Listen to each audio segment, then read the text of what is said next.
I know that my YouTube channel banner says that we uplift black books over here. Not this one. Did my most anticipated releases of 2022 live up to my expectations? Let's find out. First, Digging Up Love by Chandra Blumberg. This is a black romance novel. Our male main character is a paleontologist and our female main character is a baker. Yeah.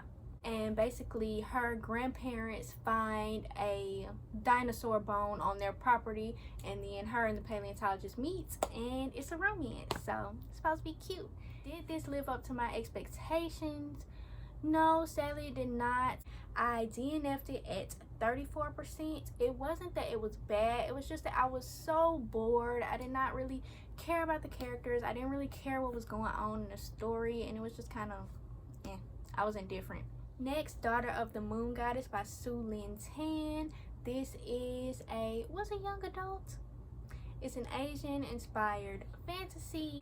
It is about the daughter of the moon goddess, who I believe the moon goddess is not supposed to have any children, so she sends her daughter away to the real world, and the daughter must get it how she lives. There's also like a love triangle. As you can tell by my description, I don't remember much about this book. Did this one live up to expectations? Yes, it did. I really enjoyed it. I gave it 4 stars, but as you can probably tell, it wasn't really a memorable read for me. I kind of forgot a lot that happened. I do still plan on reading the sequel because I enjoyed the first one when I read it. I really did. I just can't remember much about it. Next, Devon and Kris Plan a Wedding by Chanesia C. Higgins. This is a sapphic black romance about these 2 women who go on this reality show, and on the reality show you have to convince your family that you're getting married to someone that they have never met before, and if you successfully convince them, then you either get to keep a lump sum of money or you can have a real wedding and get married to that person for real. Did this live up to expectations? This one was good, but it wasn't great. I gave it 3 stars. I enjoyed it. I felt like the scenes were a little bit too long, but I had an arc of it, so I'm hoping that in the final copy that was fixed. But it was good, but it wasn't great to me. The Friendship Contract by Mia Heintzelman. This is another black romance, and this is about 2 best friends who basically sign a contract to be friends with benefits. Of course, they're going to catch feelings. There's also fake dating. Did this book live up to expectations? Yes, it surpassed expectations. I sped through this book. I read it way quicker than I thought I was going to.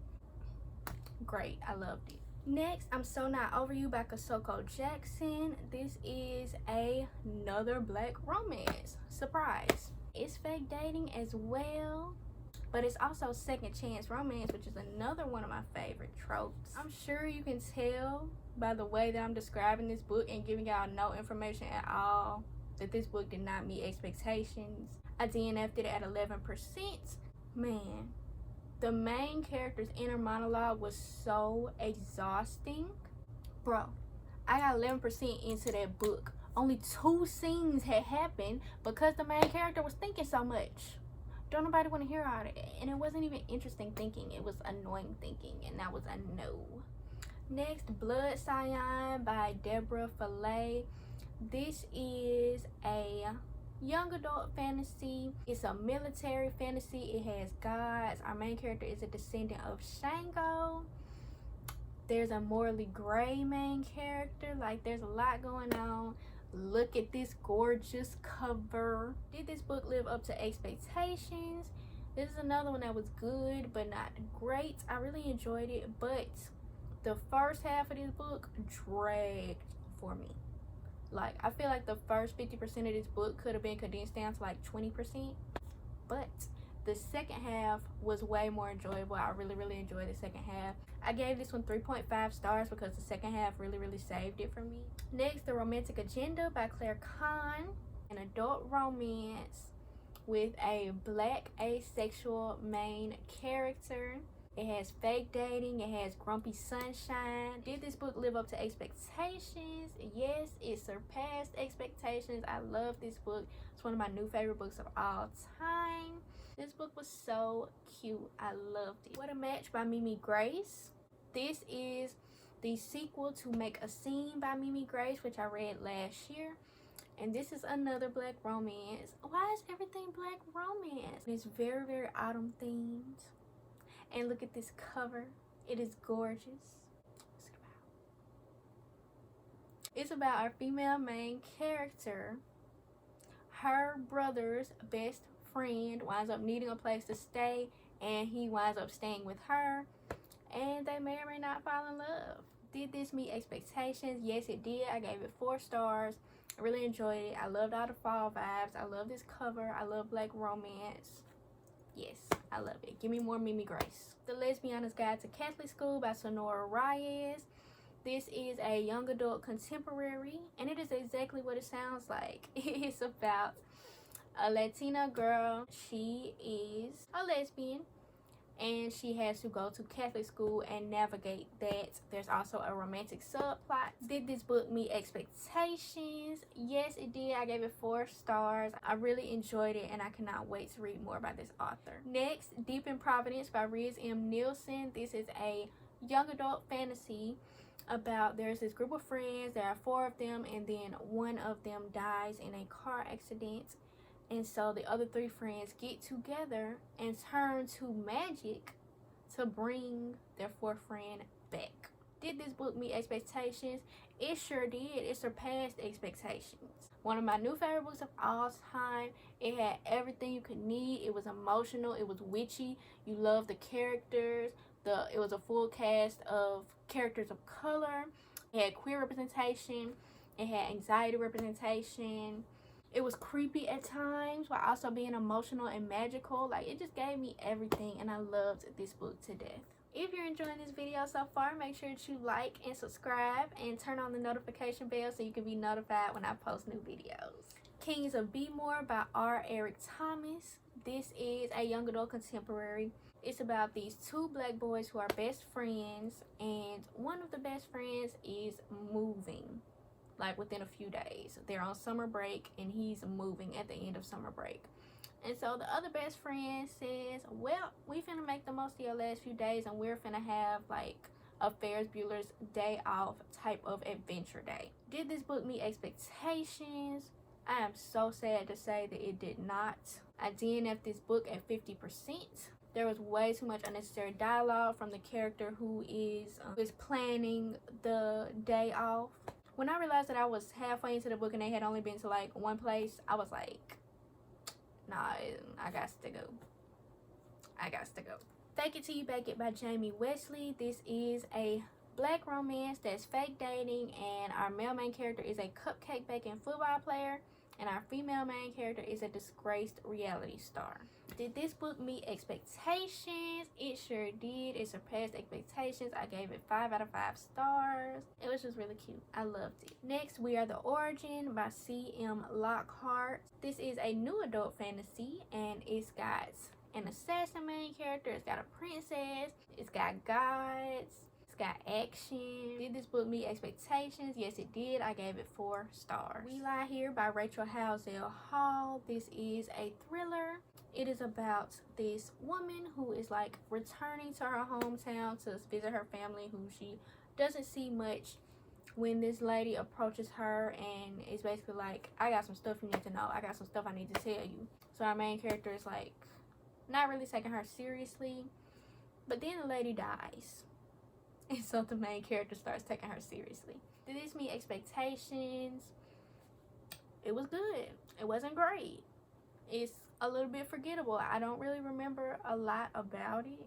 I remember I liked it, but I didn't love it. I didn't find the big reveal to be very interesting and stuff. It was just, it was alright. Next, The Witchery by S. Isabel. This is about witches, and there's like a magical school that they go to.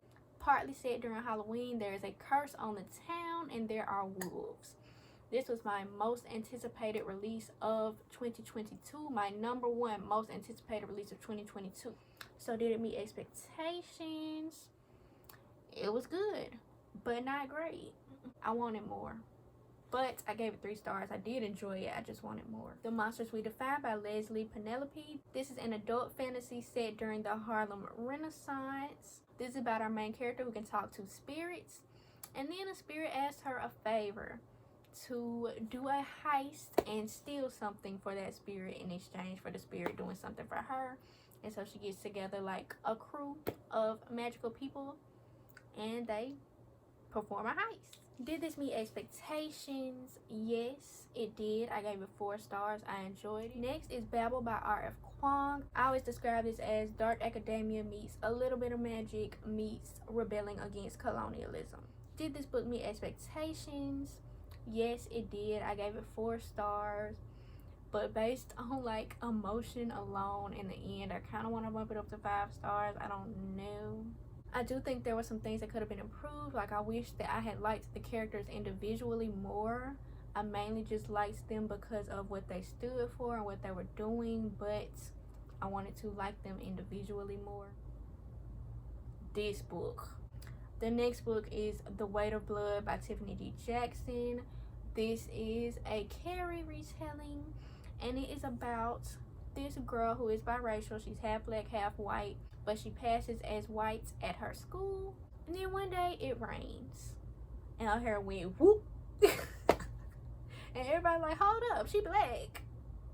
And so lots of racism occurs. In response to the media attention that all the racism is getting, yes, the racism was so bad that it got media attention, the school decides to host their first integrated prom. And by integrated prom, I mean that the white students had a prom and the black students had a prom separately, and now they're integrating it. And that's where the whole Carrie retelling comes into play. Did this book meet expectations? No. No, it did not. I hate this book with a passion. I know that my YouTube channel banner says that we uplift black books over here. Not this one. Not this book. Did not censor our biracial main character like I thought it would. It did not.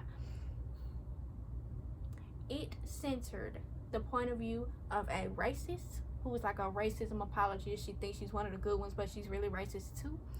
And her black boyfriend who is a self-hater. And those are the point of views we got the most, and that made this book so unenjoyable to me, because why would I want to read about them? Ugh, it just brings me this, ugh, I hate it, I hate it, I hate it. Can y'all tell that I hate it? Can y'all tell that I hate that book? It's not the worst book I've ever read, but it's definitely one of them. And it's not because the writing wasn't good. The writing was pretty good. There was good character development. I hated the characters, but there was good character development. But everything else was a no for me. A hard no too. Like, don't never bring that book up to me. I can't just go from that to just talking regular about books. Like, I hate that book so much, and I can't just go from talking about that book that I hate so much to just being like, hey, here's the next book. Like, no, I really, really hate that book.